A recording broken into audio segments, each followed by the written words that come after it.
Aw bisimila don kibaru kan Kanta Media ale jasiraw kan k'a fɔ lase maliden bɛɛ ma Mali kɔnɔ Mali kɔ kan tungarankew ka dugawu kɛ Ala ka tunga ɲamala aw ma aw ka ɲinifɛnw Ala ka kɛ sɔrɔ fɛn ye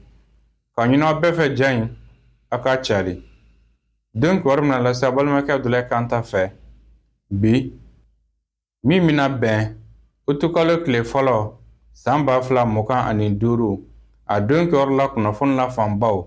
k'a ladɔnniya k'a fɔ Mali minisiriw ka lajɛrɛ min bɛ kɛ araba o araba ni a bɛ kɛ fanga dayɔrɔ la Kuluba ni jamanakuntigi a ɲɛmɔgɔ b'ale bolo kunnafoni mina ɲɛfɔli kɛ arabadon sigi la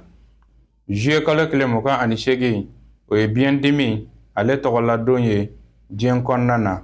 alamisa don a laɲɛnamaya an ka jamana in kɔnɔna na yan minisiri min ka ca in sinen bɛ kɛnɛyako ma Colonel Assane Bajalo Ture ale tun b'a kɛnɛ kan ye kunnafoni mina ɲɛfɔli kɛ a la min ye farafina musow tɔgɔladon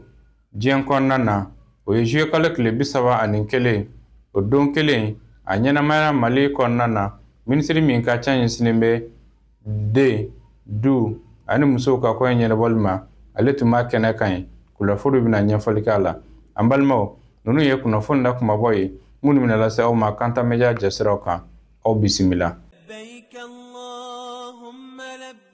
Agence Dunia Travel Service ako abibo nyamasegi foli kɛ ka ɲɛsin a ka sango hiji denw ma aw minnu ye danaya ta ka da kan aw ka hiji labɛn ni a kɛcogo ɲuman na n'an taara hɛrɛ la ka segin hɛrɛ la dumuniw ka ɲi bɛrɛbɛrɛli ka ɲi n'an mago bɛ diɲɛ fɛn fɛn na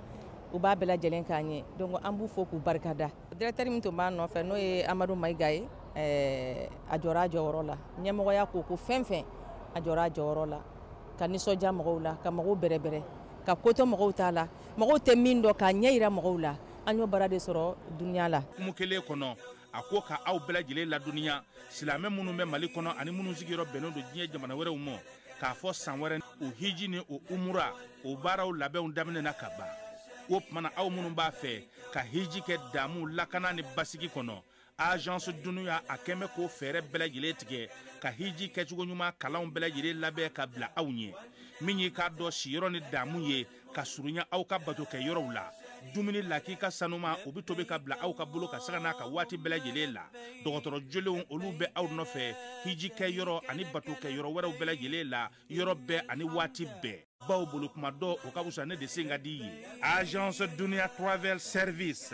jɛɲɔgɔn kelen min bɛ aw ka hiji ni aw ka humura kɛ k'a ɲɛ ale de do o fana ni aw bɛɛ kunnafoni wɛrɛ ɲini a ye weleli kɛ 66 71 37 24 70 64 99 71 ni aw bɛɛ u ka yɔrɔ ɲini u filɛ ni hippodrome yɛrɛ la immeuble station Soma Yafula Kulukɔrɔ sira da la o fana min y'i k'a dɔn Agence Dunia Travel Service ye k'u bɛ dugawu kɛ hiji ni umura kɛcogo ɲuman a n'a musakaw Ala k'a nɔgɔya silamɛ bɛɛ lajɛlen ye.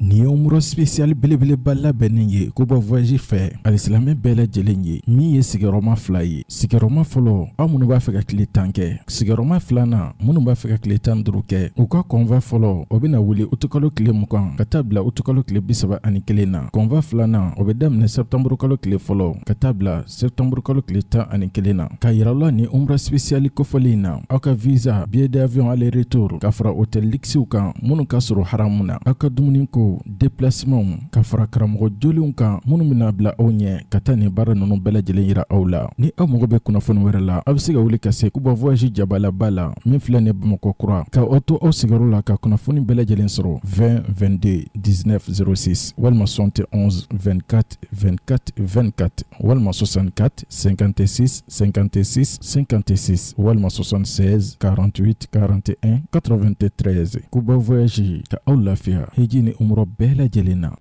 an b'aw ladɔnniya k'a fɔ Mali minisiriw ka lajɛrɛ o min bɛ kɛ araba tɛmɛnen na a lajɛrɛ a kɛra faga dangayɔrɔ la Kuluba min ye Musa Jara ale bɛ ɲɛfɔli kɛ sigi a la kumabaw kan an ka jɛ k'an ɲɛmada o jaw nɔ. kanyani ministre mi yeshine do adamadenya hakewu ani sariya kuma ale ka laɲini ministre ka dɔgɔkun lajɛ ye hakilina dɔ ta ni o bɛ ɲɛsin cakɛda dɔ sigila senga ni o ye ɲɛmayaso bolo fara ye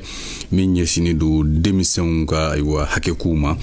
ni a bɛ fɔ a ɲɛmayaso ma ko direction nationale de la protection min ɲɛsini do i ka dɔ denmisɛnw ma a jirala k'a fɔ o bɛ ɲɛsin denmisɛnw ma minnu ni olu ye sariya sɔsɔ i ka dɔ sariya bɛ se ka ayiwa a wasa don olu la cogo min ka kɛɲɛ ni Mali ye a bolonɔ bila diɲɛ sɛbɛnba minnu na a bɛ don olu waleyali hukumu kɔnɔ. ale bɛ ministre ka dɔgɔkun lajɛ senfɛ ministre min ɲɛsinnen do bɛn ni kelenya sigiɲɔgɔnfɛ sabatili ma ale ye ka kɛ ni ale ka laɲini ministre ka dɔgɔkun lajɛ hakilina dɔ ta ni o bɛ ɲɛsin gafe min sɛbɛnna ka ɲɛsin bɛn ni kelenya ma ni a bɛ fɔ a ma ko charte nationale pour la paix et la réconciliation nationale ka ɲɛsin o waleyali ma a jirala k'a fɔ o gafe in ye malidenw ka sigi ka kumaɲɔgɔnya dɔ jaabi ye a bɛ fɔ sigi ka kumaɲɔgɔnya min ma ko dialogue intermalien o senfɛ malidenw yɛrɛ ye a laɲini k'a fɔ gafe ka sɛbɛn gafe min bɛna kɛ misali ye ka ɲɛsin bɛn ni kelenya kana ani ayiwa hakilina wɛrɛw tali ma jamana kɔnɔ kɛrɛnkɛrɛnna jamanadenw bɛ se ka sigi kɛ ɲɔgɔn fɛ bɛn ni kelenya kɔnɔ cogo min ayiwa o jaabiw de wolola i ka dɔn nin gafe in na ni o ye charte nationale ye kunnafoni ko bunakun ka ministre min ɲɛsinnen do adamadenya hakɛw ani sariyakow ma ale ministre ka dɔgɔkun lajɛ ladɔnniya k'a fɔ ko Mali ɲiɲira i ka dɔ ayiwa lajɛba dɔ la o kun ye o lajɛ tako 26nan ye o bɛ ɲɛsin sariyaso min ɲɛsinnen do jamana ka foroba nafolo jati ko ma ni a bɛ fɔ a ma ko cour des comptes o ɲɛmaw ka lajɛ UEMOA tɔgɔ la ni o ye farafinna tilebiyanfan jamana ye ko lajɛ kɛnɛ sigira ka daminɛ juillet kalo tile 14 ka sa 18 ma a kɛra i ka dɔ Wagadugu Burkina Faso jamana kan o senfɛ kɔfilɛ kɛra ayiwa ka jateminɛ kɛ ayiwa jamana minnu ye a tɔnden jamanaw ye olu ka san 2024 foroba nafolo baara cogo ka kɛrɛnkɛrɛnnena UEMOA ka o jatibɔ tɔn in fɛ n'a bɛ fɔ a ma ko cour des comptes ko o senfɛ hakilijakabɔ kɛra ka taa san 2024 ta baaraw kan ale bi ka dɔ ministre ka dɔgɔkun lajɛ ayiwa senfɛ o ministre so kelen ye ministre ka dɔgɔkun lajɛ ladɔnniya k'a fɔ ko ayiwa don min ni o ɲɛsinnen do i ka dɔ adamadenw tɔnɔbɔli kɔni ma ayiwa o tako 11 na i ka dɔ ko o bɛna ɲɛnɛmaya Mali kɔnɔ a daminɛna juillet kalo in tile 29 a bɛ to senna fɔ ka se août kalo tile 14 nata ma ko o ɲɛnɛmayali senfɛ a bɛna ɲɛnɛmaya Bamako ani Kulukɔrɔ o senfɛ kunnafoni caman bɛna kɛ ka ɲɛsin minnu bɛ adamadenw ka jagokun ye walima ka adamadenw tɔnɔmabɔ o bɛ se ka kɔn cogo min ani ka ɲɛfɔli kɛ o kɔlɔlɔw kan ministre min ɲɛsinnen do foroba baara ni sigi ka kumaɲɔgɔnya ma ale ministre ka dɔgɔkun lajɛ ladɔnniya k'a fɔ ko farafinna foroba baara ministre ka lajɛba dɔ bɛna kɛ Bamako yan nɔ o bɛ kɛ ayiwa o ye o lajɛ in tako 12nan ye a bɛna kɛ août kalo tile 23 nata Bamako yan nɔ ayiwa o senfɛ u bɛna kɔfilɛ kɛ u kun ye baara minnu bolo da ayiwa ka daminɛ san 2018 ka se san 2024 ma minnu sera ka waleya o la waleyabaliw bɛ dakun minnu na ale bi ministre ka dɔgɔkun lajɛ senfɛ ministre min ɲɛsinnen do denmisɛnw farikolo ɲɛnajɛ ni fasoden ɲumanya baaraw kalama ale ministre ka dɔgɔkun lajɛ ladɔnniya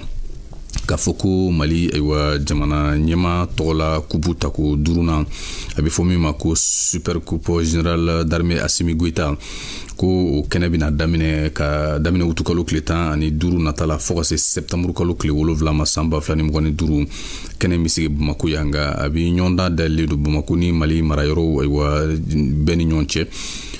kunba min bɛ a la o ye ayiwa denmisɛnw bɛ se ka jɛ ka fara ɲɔgɔn kan min bɛ kɛ sababu ye ka hakilinaw kɛ kelen ye ka ɲɛsin jamana ka ɲɛta ni bɛn ni kelenya sabatili ma ko o senfɛ ndolatan dɔ bɛna kɛ a bɛ fɔ min ma ko match de gala o bɛna kɛ gouvernement ani jamana ɲɛmaayaso ni o ye présidence ye olu faralen ɲɔgɔn kan olu ni CNT ni ɲɔgɔn cɛ o bɛ kɛ août kalo tile 15 san 2025 o ko AS jamana ministre minnu ɲɛsinnen do u ka farikolo ɲɛnajɛw ma olu ye maa welelen kɛrɛnkɛrɛnnenw ye minnu bɛna ye a kɛnɛ kan o ministre so kelen ye ministre ka dɔgɔkun lajɛ ladɔnniya k'a fɔ ko ɲɔgɔndan dɔ fana bɛna sigi Mali kinw bɛɛ ni ɲɔgɔn cɛ ayiwa ni o bɛ ɲɛsin kin min cɛ ka ɲi ni ayiwa a dugu kin bɛɛ ye a jirala k'a fɔ o hukumu kɔnɔna na o ɲɔgɔndan min bɛna kɛ kinw ni ɲɔgɔn cɛ a kun ye aywa kin bi se ka sanuya cogo min ani ka denmisɛnw wele ka ɲɛsin fasoden ɲumanya baaraw ma o ko o ɲɔgɔndan a bɛna dayɛlɛ i ka dɔn aywa Bamako ani Mali maraw ni o région ye o kinw bɛɛ lajɛlen ni ɲɔgɔn cɛ min bɛ kɛ sababu ye fana ka se ka fasoden ɲumanya dusu don denmisɛnw kɔnɔ. Ale bi o ministre kelen ni o ye aywa denmisɛnw farikolo ɲɛnajɛ ani fasoden ɲumanya baaraw kalan ministre ale ministre ka dɔgɔkun lajɛ ladɔnniya ka fɔ ko fasoden ɲumanya kalan kɛnɛ dɔ sigilen kun don Bamako ya ani Mali marayɔrɔw la a bɛ fɔ min ma ko école de la citoyenneté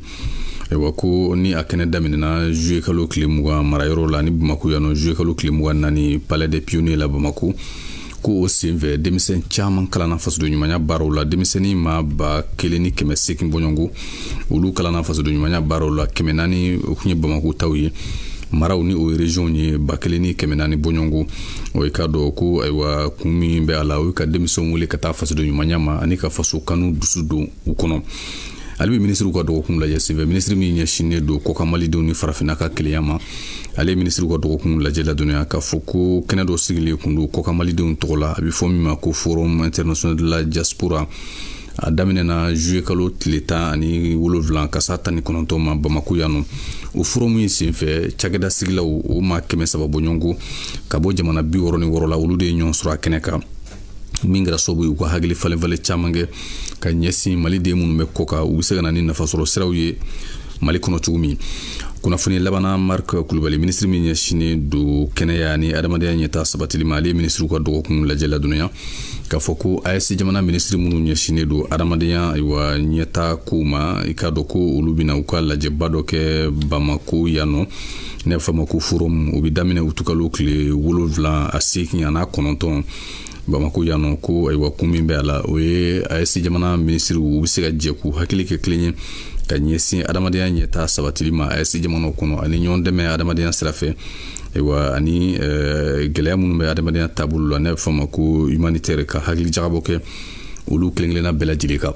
o ministre sekolo ye ni o ye kɛnɛya ni adamadenya ɲɛtaa sabatili ministre so ye ale ministre ka dɔgɔkun lajɛ ladɔnniya banako hukumu kɔnɔ a y'a jira k'a fɔ bana min ni a bɛ fɔ a ma ko dengue walima sumayaba ko n'i y'a di dɔgɔkun tɛmɛnen taara ɲɔgɔn kɔrɔ Mali kɔnɔ ko dɔ farala a hakɛ kan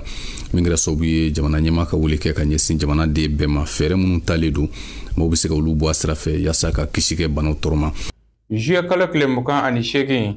diɲɛ kɔnɔna na o ye biyɛndimi tɔgɔladon ye ka sanga o de ma alamisa min n'a bɛnna juillet kalo tile 31 ma ministre min ka ca ɲɛsinnen bɛ kɛnɛyako ma colonel Asan Bajalo Ture ale ni a jɛw o ye nin ɲɛnamaya an ka jamana in kɔnɔna na sɛla min sɔrɔla ka bɔ kɛnɛ kan ye olu filɛ nin sini maliden kana biyɛndimi bana dɔn biyɛndimi bana kɛlɛli ka daminɛ kabiri kɔnɔmaya la nin ye Mali ka ɲina biyɛndimi bana kɛlɛli don kɛrɛnkɛrɛnnen barodakun ye i n'a fɔ diɲɛ jamana tɔw Mali bɛ cɛsiriw caman la biyɛndimi bana bɛ se ka si latunu cogoya min na o de la u ye don in laɲɛnamaya ni lafaamuyali kɛnɛ belebele sigili ye an fɛ yan Bamako min baaraw nun donna kɛnɛya ani bunu adamadenya sabatiko ɲuman ministri fɛ. Biyɛndimi bana hépatite an bɛ ka min kɛlɛ bi cellule sectorielle bɛ mun kɛlɛ o ye virusiw de ye virusiw ye 2 ye B ani C B in de ka jugu a n'a ka juguya boloci b'ale la ka kɔngɔ k'a dɔn o de ka ɲi n'i ye muso kɔnɔma ye peseli ye 4 fɔlɔ la kɔni i ka sage-femme bɛna a sɛbɛn i kun i ka gynécologue bɛna a sɛbɛn kun yala e y'a sɛgɛsɛgɛli kɛ wa ɲininkali gɛlɛn k'a sɔrɔ n'i y'a kɛ den bɛna sɔrɔ faso den bɛna sɔrɔ i jigindon yɛrɛ a bolo bɛ ci k'a tanga bana in ma. n'i ye maaw jɔ 100 biyɛndimi bana min tɔgɔ ko hépatite B o bɛ ye mɔgɔ 12 de la a C o bɛ ye mɔgɔ 1 na o de la nin kɛnɛ in la ɲɛnamaya la ni lafaamuyaliw caman ye biyɛndimi bana joli sɛgɛsɛgɛli nafa kan. Hépatite ye ko tueur silencieux mɔgɔ caman garizigɛ donnen don a la an ka jamanaw la n bɛ profiter o fɛ artistes ani théâtre bɔla mɔgɔ ye kumana bi ka mɔgɔw sensibiliser nin bana in kan u ni ce u yɛrɛ ye parce que kɛlɛ min don mɔgɔ kelen tɛ mɔgɔ kelen tɛ se ne ninnu suguyaw continuera mɔgɔ caman bɛ bana in faamuya Mali kɛlen don ka layidu ta jamana tɔw fɛ min ye san 2030 ye k'an seko bɛ kɛ walasa bana in a bɛ se ka gɛn ka bɔ an ka jamana kɔnɔ. a ko kun cɛra ni kɛnɛya minisiri yɛrɛ ka joli sɛgɛsɛgɛ ye min kan ka kɛ misali ye maliden bɛɛ ma bɛɛ ka biyɛndimi bana joli sɛgɛsɛgɛli kɛ yaasa biyɛndimi bana ka ban pewu. An b'a ladɔnniya k'a fɔ min ye juillet kalo tile 31 o ye farafina musow olu tɔgɔla don ye ka sanga o de ma o don a la ɲɛnamaya an ka jamana in kɔnɔna na minisiri min ka cɛn ɲɛsinnen bɛ musow olu ka ko ɲɛnabɔli ma ale tun b'a kɛnɛ kan ye ka fara maa caman kan minnu kɛra nin ko in seere ye a lajɛrɛ o kɛra lajɛrɛsoba CCB kɔnɔna na sera min sɔrɔla ka bɔ yen olu filɛ nin musow ka hakɛw u ka bɔ nɔgɔ la u ka sen yɛrɛ kɔrɔ ani degun o degun bɛ musow kan ka dɔ fɔ olu la ani ka fɛɛrɛ ɲini o degun wulili la farafina musow ye baara kumaba minnu kɛ olu ka se ka sinsin ani k'u sabati ɲinan ta kɛnɛ sigira musow den ani denbaya minisiriso fɛ CCB kɔnɔ. An bɛ hakili jigin kɛ k'a fɔ san 1962 n'o ye san 1962 farafina musoba minnu y'u cɛsiri ka u hakili cari ka taga ɲɛfɛ ka miiri musow ka ɲɛtaga la k'u ka hakɛw sɔrɔ nɔgɔya la donc olu ye hakili jagabɔ kɛ tɔn dɔ sɔrɔla ka sigi sen kan olu tɔgɔ la n'an b'a fɔ ma ko OPF donc an bɛ o musoba ninnu ka cɛsiri an'u ka wulikajɔ n'u ka timinanja an'u ka yeli kɛta yɔrɔjan fɛ yanni bi cɛ k'o foli belebeleba k'u ye minnu tanyana an bɛ dugawu kɛ ala ka hinɛ u bɛɛ la ala ka yafa kɛ u bɛɛ lajɛlen ma. ɲinan juillet kalo tile 31 baaraw bilala hukumu min kɔnɔ o ye an ka jamana taabolo kɔrɔ ɲumanw k'olu labara yaasa musow ka sɔrɔ ani u ka hakɛ wɛrɛw ka se ka sabati sigida la. pour que sigida ka se ka lafiya fo k'a sɔrɔ musow bɛ tɔɔrɔ minnu kɔnɔ caman bɔlen don o tɔɔrɔ ninnu na hali n'a ma ban donc tɔɔrɔ minnu bɛ musow kan gɛlɛya minnu bɛ musow ka ɲɛnamaya ɲɛtaga kɔnɔna na hakili jagabɔ caman bɛna kɛ o kan ka musow fo kosɛbɛ u ka cɛsiri la u ka fasoko la u ka timinanja la mali musow AES musow farafina musow bɛɛ. san 63 caman kɛra aw yɛrɛ ɲɛ b'a la loi caman sɔrɔla fɔlɔ mali kɔnɔ yan Afrique kɔnɔ ani diɲɛ yɛrɛ kɔnɔ ka sariya kɛrɛnkɛrɛnnenw ta ka ɲɛsin musow ka ɲɛtaga ma o caman sɔrɔla mali kɔnɔ n'i y'a ta fana loi taara an bɔra constitution min na sisan nɔ 2023 constitution o fana ye musow ta u ka droit ɲɛnamaya kosɛbɛ a kɔnɔna na. farafina musow tɔgɔla don kɛrɛnkɛrɛnnen la ɲɛnamali kɛnɛ kan musow tɔgɔla minisiriso ani OPF jɛra ka wele ɲuman dɔ sɛbɛnw di kunnafonidila caman ma u ka wulikajɔ n'u ka cɛsiri kosɔn kunnafoni di cogo ɲuman na musow ma. farafina jamana wɛrɛ muso minnu tun bɛ kɛnɛ kan olu taamana n'u ka drapeau ye jama ɲɛkɔrɔ k'a jira ko farafina muso bɛɛ ye kelen ye. an balimaw an cɛ ka kulomajɔ la nin bɛ dansigi bi don kibaru la min labɛnna Kanta Media jasiraw kan k'a lasaw bɛɛ lajɛlen ma Facebook, YouTube ani TikTok kan an ce ala ka dɔ kun wɛrɛ jira an na. Wassalamu alaikum wa rahmatullahi wa barakatuhu.